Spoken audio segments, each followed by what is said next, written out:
बोलिए वृंदावन बिहारी लाल की जय जय श्री राम। आप देखिए हम और आप अब राम कथा में प्रवेश करते।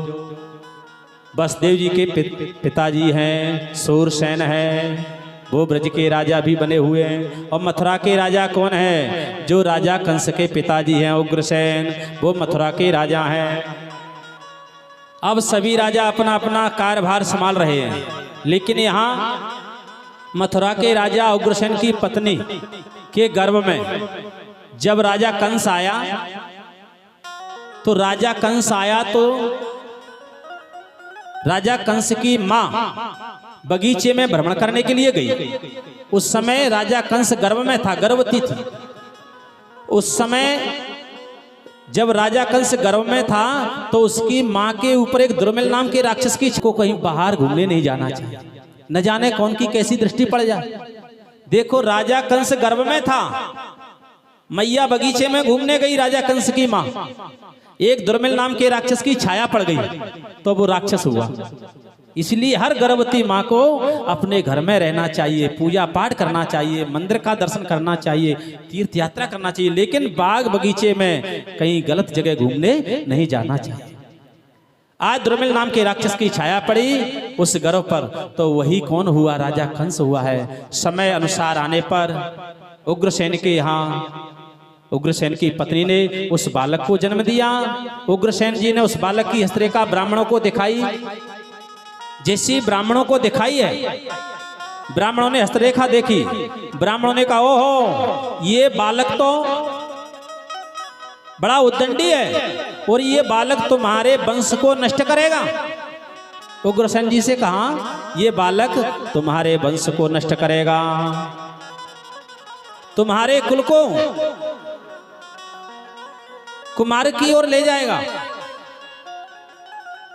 उग्रसेन जी महाराज ने कहा जब ऐसा बालक पैदा हुआ है जो मेरे वंश को नष्ट करेगा, ऐसा बालक मुझे नहीं चाहिए। तो उग्रसेन जी महाराज ने क्या किया, एक लता पताओं में बंद करके, मंजूसा में बंद करके उस राजा कंस बालक को यमुना में पड़ा दिया। अब वो राजा कंस का मंजूसा बहता बहता कहां गया? जहां वसुदेव जी के पिताजी सूरसेन यमुना में स्नान करने गए। यमुना में स्नान कर रहे थे तो वहां मंजूसा बहता हुआ देखा। सूरसेन जी महाराज ने मंजूसा को लिया, खोला, देखा उसमें एक बालक। वसुदेव जी के पिताजी उस बालक को लेकर के आए, सूरसेन जी महाराज रखा। वहां लालन पालन हुआ कंस का, वसुदेव जी के पिताजी के वहां लालन पालन हुआ, युवावस्था को परिणत हुआ, वसुदेव जी के साथ मित्रता हुई। लेकिन राजा कंस को पता कब चला कि मेरे पिता मथुरा के राजा उग्रसेन हैं? नारद जी के द्वारा। नारद जी ने कहा राजन कंस तुम्हारे पिता सूरसेन नहीं है, तुम्हारे पिता तो मथुरा के राजा उग्रसेन जी हैं। उग्रसेन जी हैं, वो उग्रसेन जी मथुरा के राजा हैं, तुम उनके पुत्र हो। राजा कंस ने कहा अच्छा मुझे तो पता ही नहीं था। उसी दिन राजा कंस ने क्या किया है मालूम है? उसी दिन राजा कंस ने कहा ओहो मेरे पिताजी ने मुझे यमुना में पड़ा दिया। उसी दिन राजा कंस मद्राचल पर्वत पर चला गया और जैसी कैलाश पर्वत पर भी गया, वहां जाकर के एक पैर से खड़ा हो गया, दोनों हाथों से भगवान भोलेनाथ की आराधना करने लगा। भगवान भोलेनाथ की आराधना की, भोले बाबा प्रसन्न हो गए। अच्छा राजा कंस ने आराधना कैसे की मालूम है? राजा कंस ने आराधना भी की है ना, तो केवल साधारण बन के नहीं की है, केवल दूब का रस पी करके, कई वर्षों तक दूब का रस पी करके भगवान भोलेनाथ की आराधना की। भोले बाबा प्रसन्न हो गए, ब्रह्म बरैया आशीर्वाद मांग ले भैया, वरदान मांग। राजा कंस ने कहा मुझे और कुछ नहीं चाहिए महाराज आपका आशीर्वाद। बोले जाओ मेरा आशीर्वाद है। जब भोले बाबा का आशीर्वाद लेकर के राजा कंस आया और राजा कंस ने आकर के मथुरा पर चढ़ाई कर दी। मथुरा में आकर के अपने पिताजी उग्रसेन को बंदी बना दिया, बंदी बना के डाले। वो स्वयं मथुरा की गद्दी पर बैठ गया राजा कंस और कहने लगा सुनो भैया राजा कंस कह रहा है आज से गौ ब्राह्मण सेवा बंद, आज से संत ब्राह्मण सेवा बंद।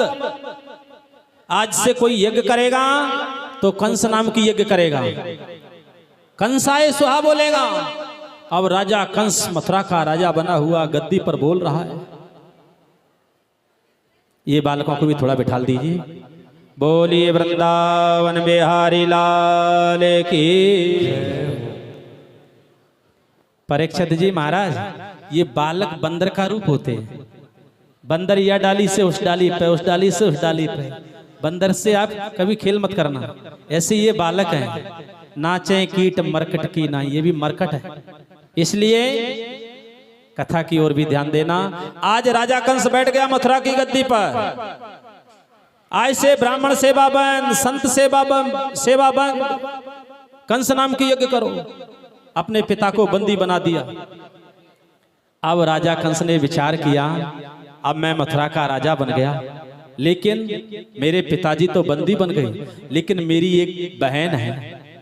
उस बहन का नाम क्या है? देवकी। वो विवाह के योग्य है, मुझे उसका विवाह करना चाहिए। विवाह किसके साथ करूं? राजा कंस ने कहा, जिनके यहाँ मेरा लालन पालन हुआ, जिनके यहाँ मैं पला, उन सूरसेन जी महाराज का एक बेटा है बसदेव, वो मेरा बालापन का मित्र है। मैं उनके साथ अपनी बहन के विवाह करूंगा। राजा कंस ने बसदेव जी के साथ संबंध पक्का कर दिया। जैसे बसदेव जी के साथ संबंध पक्का किया, समय अनुसार विवाह भी होने लगा। जब विवाह किया, विवाह होने के बाद राजा कंस ने अपनी बहन देवकी की विदा की। विदा की तो आकाशवाणी हुई,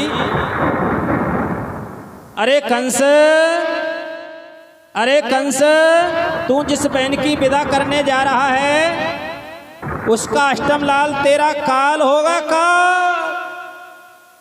अब राजा कंस देख रहा है, आवाज इधर से आई या इधर से आई। अब आकाशवाणी बार बार कह रही है, दुष्ट कंस, तू जिस बहन की विदा करने जा रहा है उसका अष्टम लाल तेरा काल होगा काल। राजा कंस ने कहा, ओहो, जिस बहन की मैं विदा करने जा रहा हूं इस बहन का बालक मेरा काल। अब राजा कंस ने कहा, न रहेगा बांस और न बजेगी बांसुरी, अपनी बहन को ही नष्ट कर दूं। राजा कंस ने एकदम खड़ग तलवार निकाली और निकाल करके केस पकड़ करके अपनी बहन देवकी को रथ से नीचे गिराने लगा। देवकी बहन बोली, अरे भैया कंस केस मत खींचे, केस खींचने से दर्द हो रहा है। जिस बहन की पीले हाथों की हल्दी भी नहीं छूटी हुई है, आज उस बहन के केस पकड़ करके भाई नीचे गिरा। बहन कह रही है, भैया केस मत खींचो, केस खींचने से दर्द होता है, केस मत खींचो भाई। राजा कंस ने कहा, बहन तूने अभी सुना नहीं आकाशवाणी ने क्या कहा? जैसे ही आकाशवाणी ने क्या कहा तुमने सुना नहीं? आकाशवाणी ने क्या बोला? लेकिन जैसे ही बहन को मारने के लिए दौड़ा, बसदेव जी ने हाथ पकड़ लिया। बसदेव जी ने कहा, राजन कंस, अब इस देवकी पर तुम्हारा अधिकार नहीं है। अब 7 भामर परिक्रमा मेरे साथ पड़ गई हैं, अब ये देवकी पर मेरा अधिकार। बोलिए वृंदावन बिहारी लाल की जय हो। बोलिए शीतला मैया की जय हो। देव भगवान की जय जय श्री राधे। सुखदेव जी कहते हैं, राजन परीक्षित, बसदेव जी ने कहा, राजन कंस, इस देवकी पर अब तुम्हारा अधिकार नहीं रहा। अब देवकी के साथ हमारी 7 भामर परिक्रमा हो चुकी हैं, अब ये देवकी हमारी धर्मपत्नी हो गई है। क्यों? पति का धर्म होता है पत्नी की सुरक्षा करना। अब ये धर्मपत्नी हमारी हो चुकी है, इसलिए हमारा धर्म है कि पत्नी पर हाथ नहीं उठने देंगे। जैसे ही आज बसदेव जी ने कहा,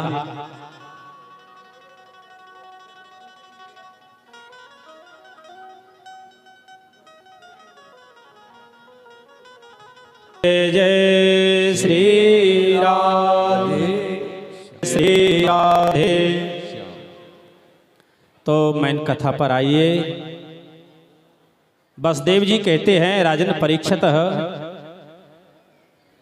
आज जैसे ही मना कर दिया कि पत्नी पर हमारा अधिकार है, राजा कंस ने कहा वसुदेव तुम्हें भी पता नहीं आकाशवाणी ने क्या कहा? वसुदेव जी ने कहा पता, लेकिन हम एक बात बता रहे हैं, इस देवकी का अष्टमलाली तो तुम्हारा काल है ना, लेकिन हमारी एक शर्त है। वसुदेव जी ने कहा कि जो बालक होगा हम आपको समर्पण कर दिया करेंगे, हम आपको दे दिया करेंगे। राजा कंस ने कहा तो वसुदेव जितने भी बालक होंगे वो हमें दोगे? बोले हाँ। बोले तो एक शर्त मंजूर करना पड़ेगी। बोले क्या? बोले जेल में रहना पड़ेगा, हाथों में हथकड़ियां पहनना पड़ेंगी, पैरों में बेड़ियां पहनना पड़ेंगी, मथुरा की जेल में रहना पड़ेगा। बोले मंजूर है। वसुदेव जी ने कहा पर पत्नी पर हाथ नहीं उठाने देना। आज राजा वसुदेव जी को और देवकी को राजा कंस ने मथुरा की जेल में डाल दिया है। हाथों में हथकड़ियां हैं, पैरों में बेड़ियां हैं। समय अनुसार माता देवकी के गर्भ से पहला पुत्र कीर्तमान हुआ, वो राजा कंस को दिया। राजा कंस ने कहा मेरा तो 8वां काल है। राजा कंस ने छोड़ा। नारद जी ने कहा यदि राजा कंस इनको छोड़ेंगे तो पाप का घड़ा कैसे भरेगा? इसलिए राजा कंस ने कहा, नारद जी ने कहा राजा कंस से, राजन कंस भगवान का भरोसा नहीं है कहीं पहले नंबर में ही आ जाए, इसलिए आप उनको भी मार दो। राजा कंस ने पहला पुत्र जैसे ही लिया और पृथ्वी पर दे मारा है, शिला पर उसके प्राण पखेरु निकल गए हैं। राजा कंस ने मारते मारते देवकी के 6 पुत्र मार दिए हैं। देवकी बेचारी रो रही है। दाऊ जी भी महाराज गर्भ में थे, लेकिन देवकी रो रही है, हे विधना कैसे करूं, 6 सुत देतने मार, अब श्याम सुंदर आ रहे हैं, इनको कैसे करूं उदार। अब तो देवकी बेचारी रो रही है। लेकिन अब जैसे ही 7वें नंबर में दाऊ दादा आए, राजा कंस ने कहा सैनिकों होशियार हो जाओ, 7वां आ गया है, होशियार हो जाओ। अब चारों ओर सैनिक लग गए हैं। अब माता देवकी के गर्भ में दाऊ दादाजी आ गए हैं। जैसे दाऊ दादाजी आए, भगवान प्रभु सोच रहे हैं। भगवान प्रभु ने सोचा यदि कहीं हम 8वें नंबर में जाएंगे तो न मामा कंस ने 6 भैया तो मार दिए, अब दाऊ दादा की रक्षा कैसे करें? भगवान नारायण परमात्मा ने योग माया को बुलाया। योग माया आई, आदेश करो प्रभु। योग माया से कहा प्रभु ने, अरे योग माया, मथुरा की जेल में मेरी मैया देवकी के गर्भ में कौन है? दाऊ दादा। आप मैया देवकी के गर्भ से दाऊ दादा को खींच करके गोकुल में जो रोहिणी मैया हैं उनके गर्भ में दाऊ दादा को स्थापित कर दो। योग माया ने कहा मुझे क्या इनाम दोगे? भगवान कन्हैया ने कहा, नारायण परमात्मा ने, योग माया तुम्हें हम वो इनाम देंगे, तुम्हें हम वो इनाम देंगे कि तुम कलयुग में कई जगह माताओं के नाम से पूजोगी। हर जगह माता के नाम से, कहीं चंडी के नाम से, कहीं खेरापति के नाम से, कहीं दुर्गा के नाम से, कहीं शीतला के नाम से, कहीं रत्नवाली के नाम से, कहीं पीताम्बरा के नाम से। कलयुग में तुम्हारी महत्ता होगी, जाओ तुम्हारे दरबार पर भक्तों की भीड़ लगी रहेगी। आज नारायण परमात्मा ने कहा योग माया जाओ मेरा काम करो। योग माया आई और योग माया ने अपने योग बल के द्वारा मथुरा की जेल में से मैया देवकी के गर्भ से दाऊ दादा को खींच करके और गोकुल में रोहिणी मैया के गर्भ में स्थापित कर दिया है। अब कंस लगा हुआ है महाराज, सैनिक कंस कह रहा है सैनिकों होशियार हो जाओ, 7वां है। अब कंस आया, क्यों भैया 7वां नहीं हुआ? सैनिकों ने कहा महाराज वो तो गिर गया, नष्ट हो गया। राजा कंस बोला चलो मेरे हाथों से मरता, वो वैसे ही मर गया, चलो कोई बात नहीं। अब राजा कंस कह रहा है सैनिक को होशियार हो जाओ, 8वां नंबर आ गया है। सैनिक को होशियार हो जाओ, 8वां नंबर आ गया है, मेरा काला कलूटा काल आ गया है। सैनिक को होशियार हो जाओ। अब जैसे ही सैनिक होशियार हो गए, अब राजा कंस ने एक बार नारद जी से पूछा मेरा काल कैसा होगा? तो नारद जी ने बताया राजा कंस को, तुम्हारा काल काला काला होगा, मुरली वाला होगा और पेट में 1.5 हाथ की दाढ़ी वाला होगा, वो तुम्हारा काल होगा। राजा कंस कह रहा हो वो काला कलूटा मेरा काल कहीं आ नहीं जाए, सुरक्षा करो सैनिकों। चारों ओर सैनिक लगे हुए, चारों ओर जैसे सैनिक लगे हुए। इधर भगवान कन्हैया मैया देवकी के गर्भ में आ गए हैं। बड़ा सुंदर महीना चल रहा है, भाद्रपद का महीना है, तिथि अष्टमी है, रोहिणी नक्षत्र है। बड़ा भाद्रपद का महीना है, तिथि अष्टमी है, रोहिणी नक्षत्र है, रात्रि के 12 बज रहे हैं, बिजली चमक रही है, बादल गड़गड़ा रहे हैं, मेंढक बोल रहे हैं।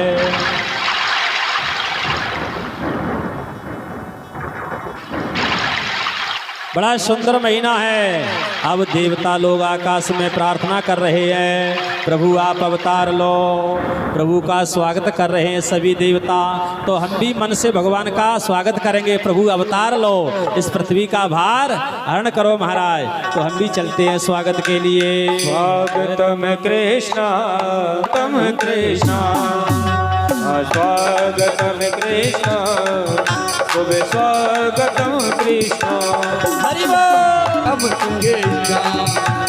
स्वागतम शुभ आगमन, शरणागतम कृष्णा, स्वागतम शुभ आगमन, शरणागतम कृष्णा, स्वागतम कृष्णा, स्वागतम कृष्णा, स्वागतम कृष्णा, शुभ स्वागतम कृष्णा, स्वागतम शुभ स्वागतम, शरणागतम कृष्णा, स्वागतम शुभ आगमन, शरणागतम कृष्णा, स्वागतम कृष्णा, शरणागतम कृष्णा, स्वागतम कृष्णा, शरणागतम कृष्णा, स्वागतम कृष्णा, शुभ स्वागतम कृष्णा। बोलिए। अरे भैया उदयवीर, तो लेकिन अब आप सोचोगे भाई हमको तो फायदा ही फायदा है, आप आओगे तो कुछ देखे जाओगे, लेकिन फायदा नहीं देखना चाहिए, कथा को भी देखना चाहिए। हमारे भाग्य में जो लिखा होगा वो हमें मिलेगा, आप क्या रोक सकते हो, वो हमें मिलेगा। लेकिन एक नियम मर्यादा बनाना हमारा धर्म है।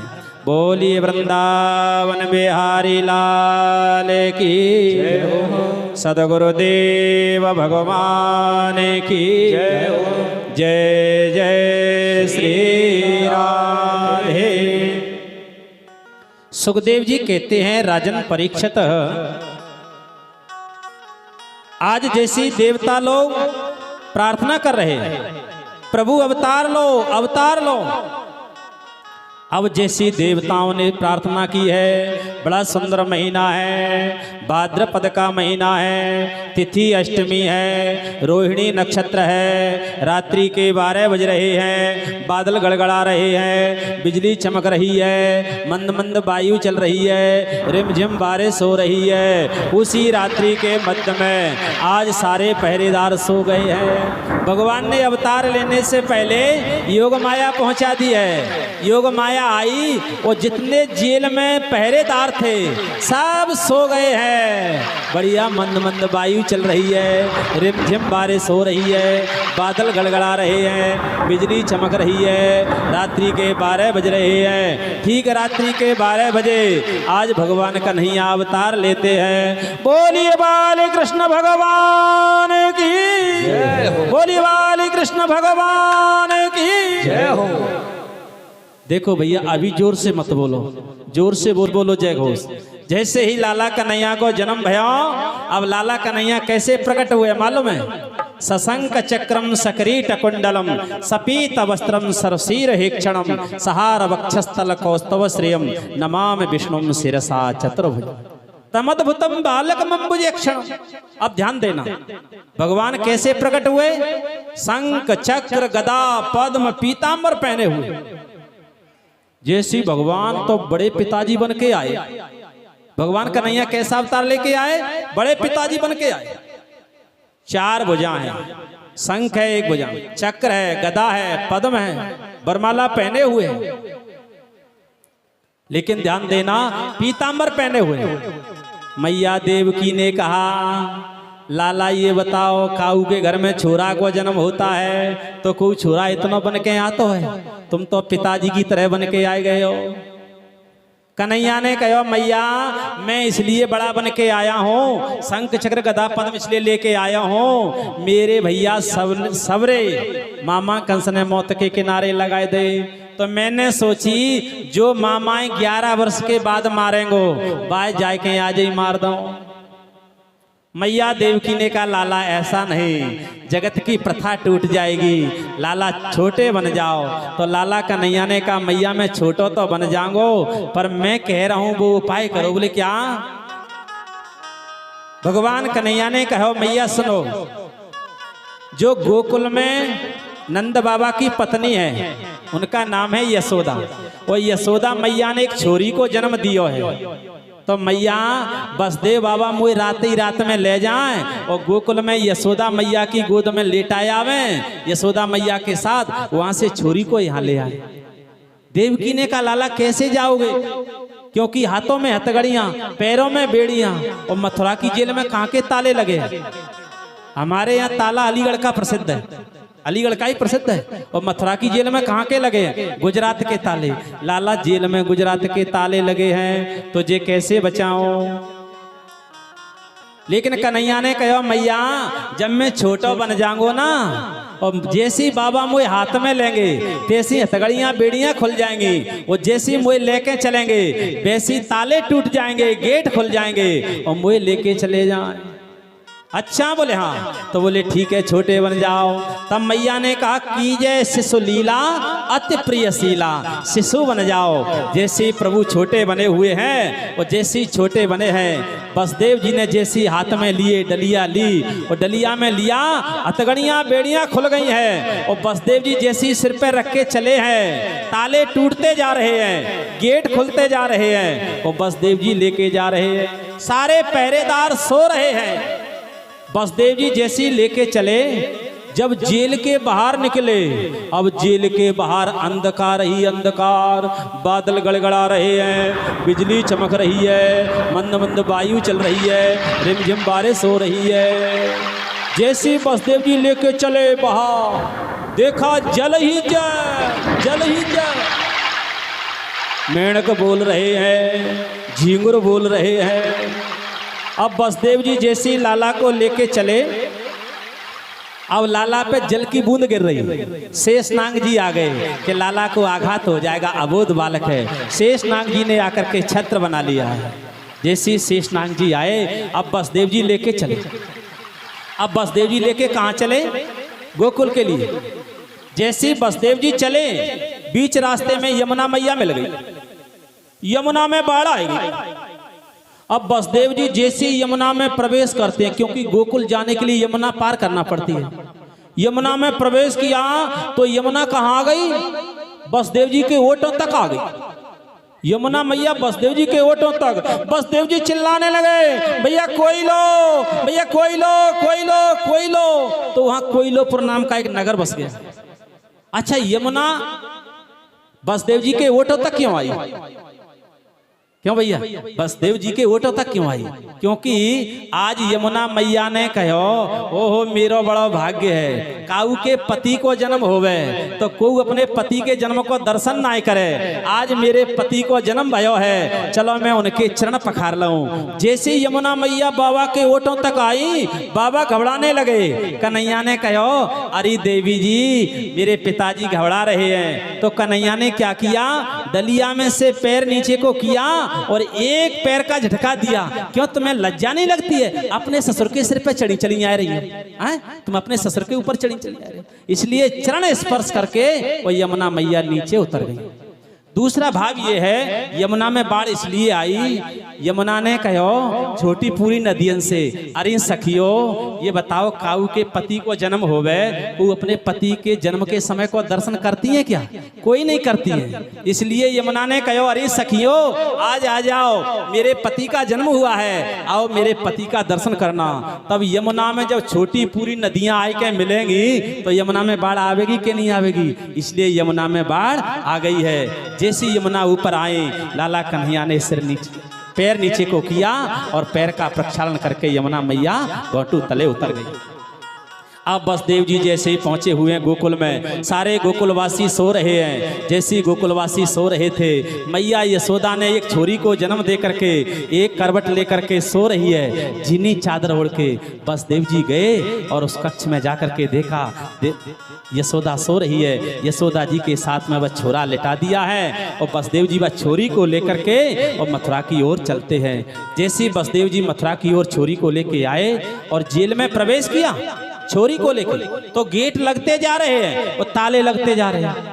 बसदेव जी अंदर आ रहे हैं, गेट लग रहे हैं, ताले लग रहे हैं। वो छोरी को जेल में रखा, अतगड़ियां बेड़ियां लग गई। अच्छा, इसका मतलब क्या? जब भगवान कन्हैया को लेके चले तब हथगड़ियां बेड़ियां खुल गई, ताले टूट गए, गेट खुल गए। और जब छोरी को लेके आए तो गेट लग गए, ताले लग गए, हथगड़ियां बेड़ियां लग गई। इसका मतलब ये है, ये छोरी कौन है? ये छोरी माया है और भगवान कन्हैया ब्रह्म है। जब हम भगवान की शरण में जाते हैं तो हमारे सारे बंधन टूट जाते हैं, खुल जाते हैं। और जब माया के चक्कर में जाएंगे तो माया में बंध जाएंगे। ये माया है, इसलिए अतगड़ियां बेड़ियां लगी। अब छोरी ने रोना शुरू कर दिया। जैसी छोरी आई वो छोरी ने रोना शुरू किया। सैनिक जाग गए, मारा है गयो, आठवां है गयो, मारा है गयो आठवां। अब कंस राजा जाग करके आया और कंस राजा देख रहा, कहीं किसी ने ताले की चाबी तो नहीं मिला रखी। राजा कंस आया, देखा अंदर छोरी। राजा कंस ने कहा, हो आकाशवाणी तो ये कह रही थी 8वें नंबर में छोरा होगा, और ये तो छोरी है। ये छोरी कहां से? अच्छा, मैं छोरी को नहीं मारूंगा क्योंकि मेरा काल तो छोरा है। छोरी को छोड़ करके राजा कंस आया। नारद जी आए। नारद जी ने कहा, जब तक ये छोरी को नहीं मारेगा, नहीं सताएगा, दोनों कैसे पाप को घड़ा भरेगा।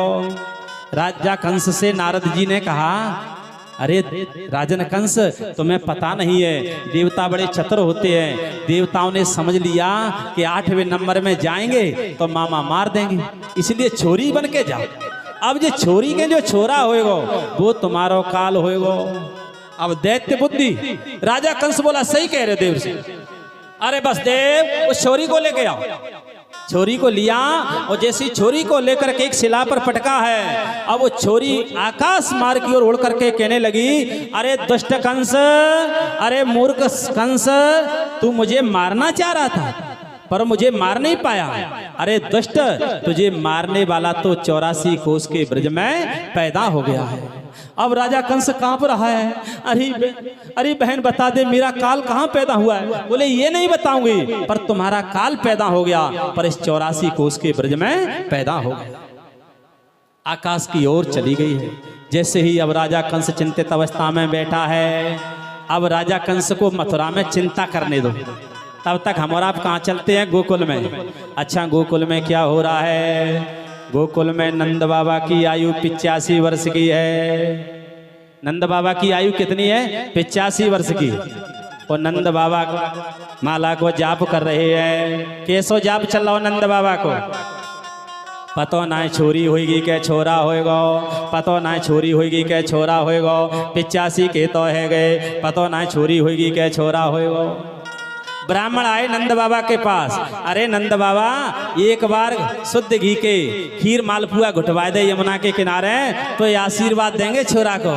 नंद बाबा ने कही, ले जाओ ब्राह्मणों। ब्राह्मण सामग्री ले गए। यमुना के किनारे खूब खीर पुआ घी के बना करके घोट रहे हैं। और ब्राह्मण आपस में कह रहे हैं, भैया ब्राह्मण देवता, नंद बाबा को आशीर्वाद दियो। 85 वर्ष की आयु में वाकई एक छोरा है जाए। ब्राह्मण ने की, बिल्कुल होगा। अब नंद बाबा की 85 वर्ष की है। अच्छा ध्यान देना माताएं बहनें, माता बहने ध्यान से देना। अच्छा ये बताओ, किसी माता बहन के जब कोई बालक होने को आता है, छोरा होने को आता है, तो घर में कौन आता है सबसे पहले? ईमानदारी से सबसे पहले कौन आता है? ननद। ननद क्यों आती है? ओहो हम जा रहे हैं, भाभी जी के छोरा होएगा, हमें बहुत माल मिलेगा। 6-6 महीने पहले जाती है ना। तो नंद बाबा की बहन को का नाम है? सुनंदा। अब सुनंदा 6 महीने पहले आ गई। अच्छा सुनंदा का अर्थ क्या है? सुनंदा का अर्थ है सुष्टुर नीतिर यस्या सा सुनंदा। इसका मतलब यानी सुंदर ननद। वो हम लोगों के यहाँ क्या कहते हैं? ननद। अच्छा ननद का अर्थ क्या है? ननद का अर्थ व्याकरण की दृष्टि से निकलता है ननद, यानी ननद ने घर पे फोन कर दिया ससुराल से माता जी को, माता जी हम आ रहे हैं 2 महीने रुकने के लिए। तो भाभी जी के खून छनकने लगा। पता नहीं है दीदी जी आ रही हैं और क्या क्या माता जी से भिड़ाएंगी उल्टी सीधी। ये परमात्मा तो ध्यान देना। ननद, ननद का अर्थ है कि आने से पहले आनंद नष्ट हो जाए, उसका नाम है ननद। तो आप ननद मती बनो। ननद बनना है तो कैसी बनो? नंद बाबा कैसी बहन सुनंदा बनो। सुनंदा यानी सुनंदा कैसी कि आवत ही हंस देत है। जब ननद आए तब भाभी जी हंसे, आवत ही हंस देत है। वो जावत देवे रोए, और तुलसी ऐसे घरन में चाहे भूखे रहियो सोए। जैसी ननद आए तब भाभी जी गले से मिले, और जब ननद जाए तब भाभी जी प्रेम के 2 आंसू डालें, दीदी जी और 2-4 दिन रुक जाती। तो ऐसी ननद बनो। इसलिए सुनंदा जैसी ननद बनना है। आज सुनंदा आ गई है 6 महीने पहले। अब सुनंदा आ गई है। अब नंद बाबा तो रात दिन में जाप कर रहे हैं। पतो ना छोरी होगी क्या छोरा होएगा। 85 के तो है गए, पतो ना छोरी होगी क्या छोरा होएगा। नंद बाबा को ये जाप चल रहा है। जैसी रात्रि पूरी हुई है, इतने में क्या हुआ? सवेरा हुआ। सुनंदा ने कहा देखती हूँ आज भाभी जी के कक्ष में जाकर के भाभी जी नहीं जागी। जैसी सुनंदा गई, सुनंदा ने देखा भाभी जी करवट लेकर के जीनी चादर ओढ़ के सो रही है, और बगल में पीछे छोरा सो रहा है। सुनंदा ने देखा वो है गयो। अब सुनंदा बीच रास्ता से लौट के गई, पर मैंने ये ना देखो कि छोरी है कि छोरा है। अब सुनंदा जैसे ही गई, वो सुनंदा ने देखा जीनी चादर उठा करके, तो वो तो छोरा है। अब सुनंदा ने ली कांसे की थाली, और कांसे की थाली लेके बजाने लगी। अब सुनंदा ने हल्ला मचा दियो, बोले है गयो है गयो है गयो है गयो। नंद बाबा बोली री बहन कहा है गयो। नंद बाबा बोले बहन बता कहा है गयो। सुनंदा बोली भैया अबे ना बताऊंगी। बोले तो? नंद बाबा बोले बहन बताए तो दे। सुनंदा बोली ये बता मोए का इनाम देगो। सुनंदा बोली भैया वो इनाम तो दे, कहा देगो। नंद बाबा बोले बहन जो तू मांगेगी भैया देंगो। तो सुनंदा ने कहो भैया वही और कछु ना चाहिए, ये यशोदा भाभी के गले में जो 9 लखा हार डालो है बस जाए मोए दे दे भैया, सोई बता देंगी। नंद बाबा ने कहो बहन तो 9 लखा हार दयो है। सोई सुनंदा ने कह दी है गयो है गयो। बोले कहा है गयो। बोले नंद के छोरा है गयो है छोरा। बोलिए नंद के लाला की, बोलिए बाली कृष्ण भगवान की। पहनी नंद बाबा ने पीली बगलबंदी पहनी, नंद बाबा ने पीलो दुपट्टा डालो, नंद बाबा ने पीली पगड़ी बांधी, और नंद बाबा ने बढ़िया कहा किया है। अब नंद बाबा प्रेम में इतने पागल है रहे हैं कि ओटन पे लगाने वाली चीज तो आंखन पे लगाए रहे हैं, वो आंखन पे लगाने वाली ओटन पे लगाए रहे हैं। अब नंद बाबा कह रहे हैं ओरे छोरा मैं कैसो लागू। छोरा बोलो बाबा बाबा आए तो तू 16 वर्ष को छोरा लग रहे हो है। नंद बाबा नाच रहे हैं, सारे ब्रजवासी नाच रहे हैं, सारी ब्रज गोपियां भी नाच रही है। आइए हम भी बधाई के साथ में चलते हैं। बोलिए नंद के लाला की।